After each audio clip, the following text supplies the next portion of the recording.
guys, and welcome back to this 3-part mini-series. Last time I was speaking about the danger of having the thoughts of man to cripple you, and today I want to speak about the flourishing effect. And with the flourishing effect, God has been showing me that in a crisis like this, there are opportunities that can be birthed. Opportunities can be birthed in a time of crisis. So many of you think that ideas that you have, visions, all these dreams are just dead and dormant. But God was speaking to me and showing me that, you know what, this is a time where opportunities are rising. People who you didn't even hear of, people who you don't even know are being raised up. Those who have misused their power, there's like a shifting that's going on. So there's the shifting, let's say, in the body as well as in the world globally. And there is a lot that he's been speaking to me about, especially about flourishing. Flourishing where you are, flourishing with what you have, flourishing in knowing that he's called you to do something. And the dangerous thing is, when we look at a crisis like this, we can define it and say, okay, maybe I'm not supposed to do what God has called me to do in a time like this. Or maybe I'm not eloquent enough, or maybe I don't have the right skills and tools. And God is saying, don't define by human logic what you're seeing now, and let that define where I'm taking you to. There's going to be things that God is going to birth through people in this time, which is not going to make logical sense because we're in a crisis. But that's just the way God works. He doesn't work on our timetable. He doesn't work on our logic and understanding. He works, and he's powerful and omnipotent, omnipresent.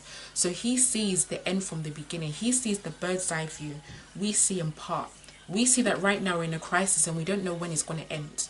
But he knows when it's going to end. And he knows what he's called you to. He knows how you're going to do it. He even knows the struggle points you're going to have. But he's saying, my child, do what I've called you to do in this season.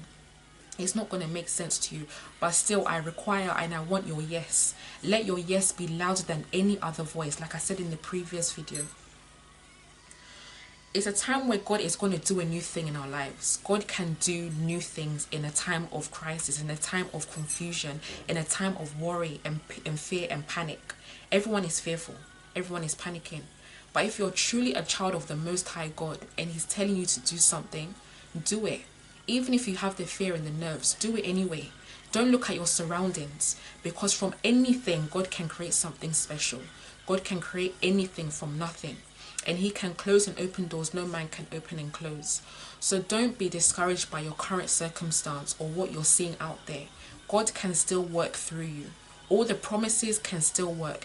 This can actually still be your best year. This can be your best year yet, despite this crisis. Because we know that this too shall pass. This too is not permanent. It's temporary. Use what you have and move when, things don't make sense. What's in your hand right now? What is it that God is telling you to do right now? Is it to start a book, start a course, start a ministry? Whatever that it is that he's going to birth in this time, be obedient and move.